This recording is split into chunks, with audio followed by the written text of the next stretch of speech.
3 बोतल चाशनी और पानी के मिश्रण से भरे हुए हैं, जिसमें चाशनी और पानी का अनुपात 2:3, 3:4 और 7:5 के अनुपात में है।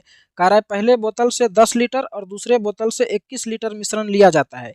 अब तीसरे बोतल से कितना मिश्रण लिया जाए कि नए मिश्रण में चाशनी और पानी का अनुपात 1:1 हो जाए।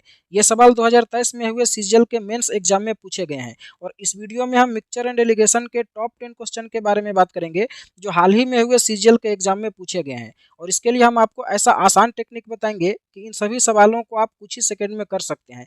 इसके अलावा इस टॉपिक के हर टाइप के क्वेश्चन के लिए अलग अलग वीडियो अपलोड करके हम प्लेलिस्ट बना दिए हैं, जिसका लिंक इसी वीडियो के डिस्क्रिप्शन और ऊपर आई बटन में दिया गया है, आप उसको भी देख सकते हैं। और आज का पहला सवाल है, एक मिश्र धातु में 45% चांदी, 35% तांबा और 20% निकेल है।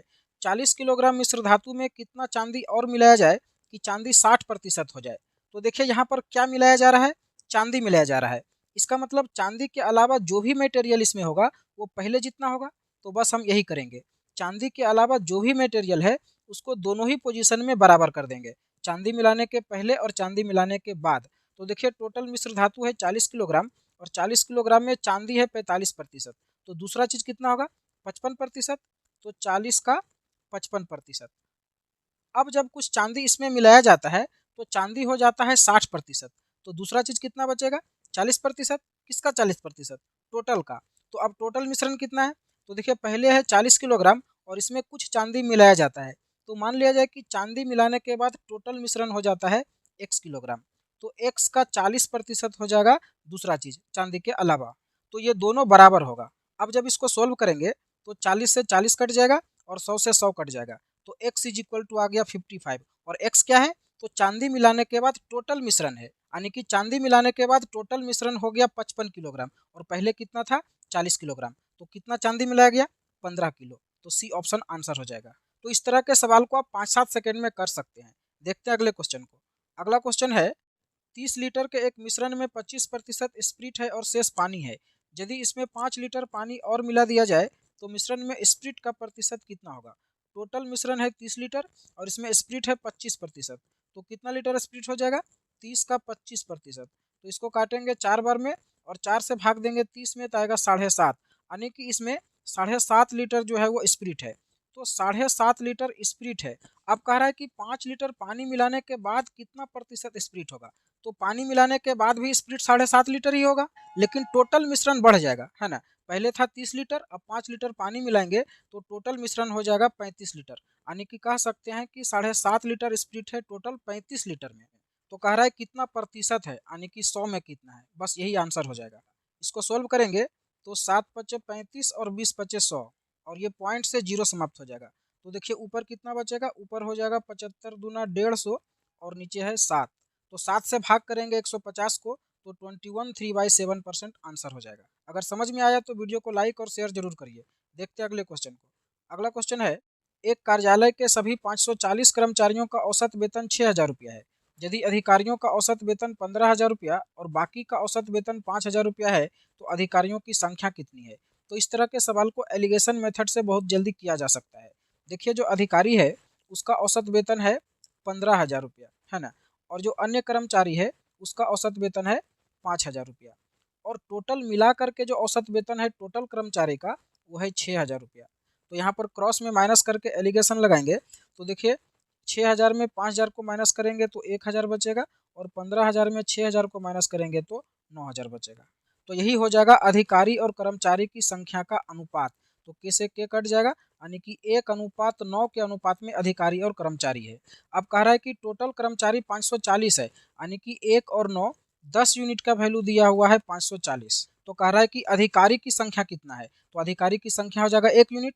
ये वाला है अधिकारी और ये है अन्य कर्मचारी। तो 1 यूनिट का वैल्यू हो जाएगा 54, यानी कि अधिकारी की संख्या हो जाएगा 54। देखते हैं अगले क्वेश्चन को। अगला क्वेश्चन है, एक जार में 16 लाल कंचे और 60 हरे कंचे हैं। इसमें कितने लाल कंचे और डाले जाए कि 70% लाल कंचे हों। तो देखिए मिलाया क्या जा रहा है, लाल कंचा। इसका मतलब हरा कंचा पहले जितना रहेगा और डालने के बाद लाल कंचा जो है वो 70% हो जाता है। तो हरा कंचा कितना प्रतिशत होगा, 30%। इसका मतलब 30% का वैल्यू हो जाएगा 60, यानी कि 1% का वैल्यू हो जाएगा 2। तो 100% का वैल्यू कितना हो जाएगा 200। यानी कि लाल कंचा डालने के बाद टोटल जो कंचा की संख्या हो जाएगा वो 200 हो जाएगा। और पहले टोटल कितना था, तो 16 और 60 76 था पहले, यानी कि लाल कंचा डालने के बाद टोटल कंचा की संख्या 76 से हो गया 200, तो कितना डाला जाएगा, 124 डाला जाएगा। तो अगर आप क्वेश्चन को अच्छे से समझ जाते हैं तो इस तरह के क्वेश्चन को 4-5 सेकंड में भी कर सकते हैं। इसके बाद अगला क्वेश्चन है, अमन 40,000 रुपया का एक हिस्सा 4% साधारण ब्याज पर और शेष को 3/2% साधारण ब्याज पर उधार देता है। यदि उसे एक वर्ष में कुल 1,000 रुपया ब्याज मिलता है तो 4% के दर पर कितना राशि उधार दिया है। तो इस तरह के सवाल को भी एलिगेशन मेथड से बहुत आसानी से किया जा सकता है। कुछ हिस्सा जो है वो 4% के रेट में दिया और कुछ हिस्सा जो है 3/2% के रेट में दिया, और कह रहा है टोटल जो ब्याज मिला है एक साल में वो 1,000 रुपया मिला है। तो ओवरऑल रेट ऑफ इंटरेस्ट कितना हो जाएगा, तो देखिए 1,000 रुपया ब्याज मिला है कितना पर, 40,000 पर, तो 100 पर कितना, ये हो जाएगा फाइनल रेट ऑफ इंटरेस्ट। तो ये देखिए 3 जीरो से 3 जीरो समाप्त हो जाएगा और 1 जीरो से 1 जीरो, और इन दोनों को काटेंगे तो 2 और 5 बार में कट जाएगा, तो ये हो जाएगा 5/2 यानी कि 2.5%। तो ओवरऑल इंटरेस्ट रेट हो जाएगा 2.5%। तो यहाँ पर एलिगेशन लगाएंगे, और एलिगेशन लगाने से पहले हम सभी में 2 से गुना कर देते हैं। 2 से सभी में गुना करने से क्या होगा कि ये 2 से 2 कट जाएगा तो फ्रैक्शन समाप्त हो जाएगा। तो ये देखिए कितना हो जाएगा, 8 हो जाएगा, ये है 3 और ये कितना हो जाएगा, 5 हो जाएगा। तो यहाँ पर अगर हम एलिगेशन लगावें तो देखिए इन दोनों का डिफरेंट कितना हो जाएगा, 2, और इन दोनों का डिफरेंट कितना हो जाएगा, 3, यानी कि 4% और 3/2% पर जो पैसा लगाया है उसका अनुपात हो जाएगा 2:3, और टोटल पैसा कितना है, 40,000 रुपया, यानी कि 2 और 3 5 यूनिट का वैल्यू दिया हुआ है 40,000 रुपया। तो 1 यूनिट का वैल्यू कितना हो जाएगा, 8,000, और कह रहा है कि 4% के रेट पर कितना राशि दिया है। तो 2 यूनिट का वैल्यू निकालेंगे क्योंकि ये है 4% वाला राशि और ये है 3/2% वाला। तो 2 यूनिट का वैल्यू कितना हो जाएगा, 16,000। तो बी ऑप्शन सही हो जाएगा। इसके बाद अगला क्वेश्चन है, 400 ग्राम चीनी के घोल में 35% चीनी है। घोल में 48% चीनी बनाने के लिए कितना चीनी और मिलाना चाहिए। यहाँ पर देखिए क्या मिलाया जा रहा है, चीनी। तो हम पानी के ऊपर काम करेंगे क्योंकि पानी जो है चीनी मिलाने के पहले और बाद में दोनों ही पोजीशन में बराबर होगा, तो पानी को दोनों पोजीशन में बराबर कर देंगे। तो पहले देखिए 400 ग्राम में चीनी कितना है, 35%, तो पानी कितना होगा, 65%। तो 400 ग्राम का 65% हो जाएगा पानी। अब जब कुछ चीनी और मिला दिया जाता है तो चीनी हो जाता है 48%, तो पानी अब कितना बचेगा, 52%। किसका 52%, टोटल मिश्रण का। तो अब टोटल मिश्रण कितना होगा, तो मान लिया जाए चीनी मिलाने के बाद टोटल मिश्रण हो जाता है x ग्राम, तो x का 52% हो जाएगा पानी, तो ये दोनों बराबर होगा। तो देखिए 100 से 100 कट जाएगा और ये दोनों को काटेंगे तो 13 चौका 52 और 13 पचे 65, और 4 से काटेंगे इसको तो 100 बार में कटेगा। तो देखिए x का वैल्यू क्या आ जाएगा, 500 हो जाएगा, यानी कि चीनी मिलाने के बाद टोटल मिश्रण जो है वो 500 ग्राम है और पहले कितना था, 400 ग्राम। इसका मतलब कितना चीनी मिलाया गया है, 100 ग्राम। इसके बाद अगला क्वेश्चन है, 2:3, 3:4 और 7:5 के अनुपात में चाशनी और पानी की 3 बोतलें हैं। पहले बोतल से 10 लीटर और दूसरे बोतल से 21 लीटर मिश्रण लिया जाता है। अब तीसरे बोतल से कितना मिश्रण लिया जाए कि नए मिश्रण में चाशनी और पानी का अनुपात 1:1 हो जाए। यानी कि तीनों बोतल से कुछ मात्रा में मिश्रण ले करके मिलाया जाता है और नया मिश्रण में चाशनी और पानी बराबर हो जाता है। 1:1 का मतलब हुआ कि दोनों बराबर होगा। तो बस हम वही करेंगे, जो नया मिश्रण बन रहा है उसमें चाशनी और पानी दोनों की मात्रा को बराबर कर देंगे। तो हर बोतल से कितना चाशनी और कितना पानी निकल रहा है ये हमें देखना पड़ेगा। तो अगर पहला बोतल का बात करें तो देखिए पहला बोतल से मिश्रण निकाला जाता है 10 लीटर और चाशनी और पानी का अनुपात है 2:3। तो इसमें कितना चाशनी होगा और कितना पानी होगा, तो देखिए 2 और 3 5 यूनिट का वैल्यू हो जाएगा 10, यानी कि 1 यूनिट का वैल्यू हो जाएगा 2। तो चाशनी है 2 यूनिट, तो 2 यूनिट का वैल्यू हो जाएगा 4, और पानी कितना है 3 यूनिट, तो 3 यूनिट का वैल्यू हो जाएगा 6, यानी कि पहला बोतल से 4 लीटर निकलेगा चाशनी और 6 लीटर निकलेगा पानी। अब देखते हैं दूसरा बोतल। दूसरा बोतल से 21 लीटर मिश्रण निकाला जाता है और चाशनी और पानी का अनुपात है 3:4, यानी कि 3 और 4 7 यूनिट का वैल्यू है 21 लीटर, तो 1 यूनिट हो जाएगा 3 लीटर के बराबर।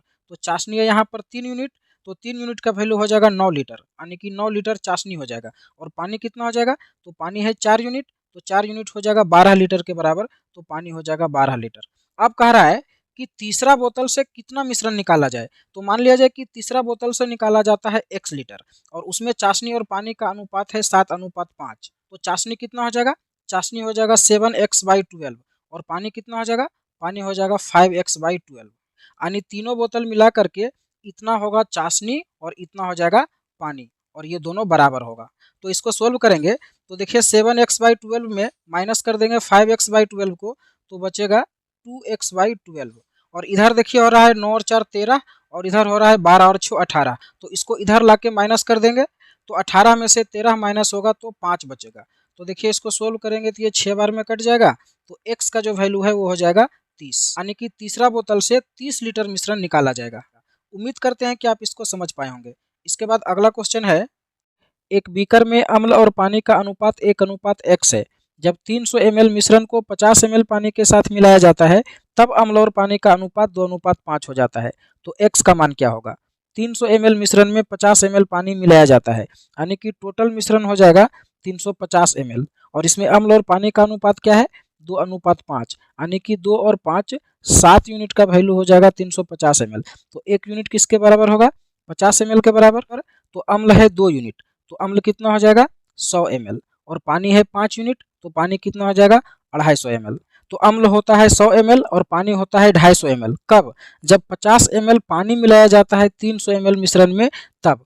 तो पानी मिलाने के पहले दोनों कितना कितना होगा? तो देखिए अम्ल तो पहले भी 100 होगा, लेकिन पानी पहले होगा 200 ml, क्योंकि जब 50 ml पानी मिलाया जाता है तब होता है 250 ml, यानी कि 50 ml पानी मिलाने के पहले जो 300 ml मिश्रण था, इसमें अम्ल और पानी का अनुपात था 1:2। और यही अनुपात के बारे में क्वेश्चन बोल रहा है कि एक बीकर में अम्ल और पानी का अनुपात 1:x है। तो x का वैल्यू कितना हो जाएगा? 2 हो जाएगा। तो बी ऑप्शन आंसर हो जाएगा। उम्मीद करते हैं कि आप इसको समझ पाए होंगे। इसके बाद अगला क्वेश्चन है, 12 लीटर पानी में 50 रुपये प्रति लीटर वाला कितना दूध मिलाया जाए कि मिलावटी दूध को 42 रुपये प्रति लीटर बेचने पर 5% का लाभ हो। यहाँ पर भी दूध और पानी मिलाया जा रहा है, तो दूध का मूल्य क्या है?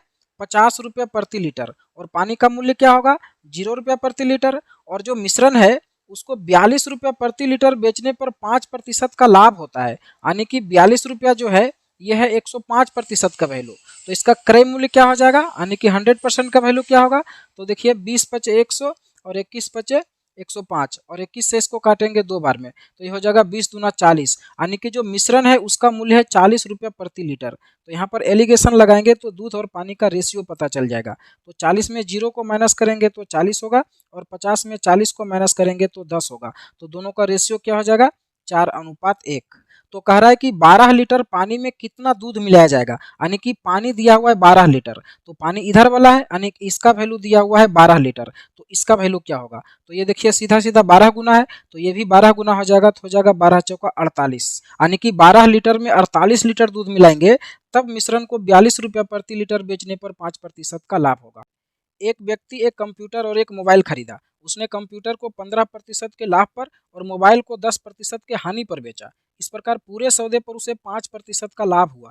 यदि मोबाइल का क्रय मूल्य 20,000 रुपया है तो कंप्यूटर का क्रय मूल्य क्या होगा? यहाँ पर एक को लाभ पर बेचा और दूसरे को हानि पर बेचा है, तो देखिए कैसे इसमें एलिगेशन लगाएंगे। कंप्यूटर को बेचा है 15% के लाभ पर, तो 15 को लिखेंगे प्लस में, और मोबाइल को बेचा है 10% के हानि पर, तो 10 को लिखेंगे माइनस में, और कह रहा है कि फाइनली उसे 5% का लाभ हुआ है, तो प्लस में 5 यहाँ पर लिखेंगे और इसमें क्रॉस में माइनस करके एलिगेशन लगाएंगे। तो देखिए 15 में जब 5 को माइनस करेंगे तो ये हो जाएगा 10। अब यहाँ पर देखिए +5 में -10 को माइनस करेंगे तो क्या होगा? देखिए +5 और इसमें माइनस करेंगे -10 को, है ना? बड़ा में से छोटा को माइनस करना है, तो देखिए +5 बड़ा होगा और ये छोटा होगा, है ना? तो +5 में -10 को माइनस करेंगे तो ये हो जाएगा 5 और +10, यानी कि ये हो जाएगा 15। तो 15 को यहाँ पर लिखेंगे, तो यही हो जाएगा कंप्यूटर और मोबाइल के क्रय मूल्य का रेशियो। तो ये रेशियो क्या हो जाएगा? ये हो जाएगा 3:2। अब कह रहा है कि मोबाइल का जो क्रय मूल्य है वो है 20,000 रुपया, यानी कि इसका वैल्यू दिया हुआ है 2 यूनिट का। तो अगर 2 यूनिट का वैल्यू 20,000 दिया हुआ है तो यहाँ पर कह रहा है कंप्यूटर का क्रय मूल्य क्या होगा, यानी कि इसका वैल्यू पूछ रहा है 3 यूनिट का। तो 3 यूनिट का वैल्यू क्या हो जाएगा? 30,000, है ना? तो 30,000 यानी कि ए ऑप्शन सही हो जाएगा। उम्मीद करते हैं कि आप बहुत अच्छे से इस क्वेश्चन को समझ पाए होंगे। देखते हैं नेक्स्ट क्वेश्चन को।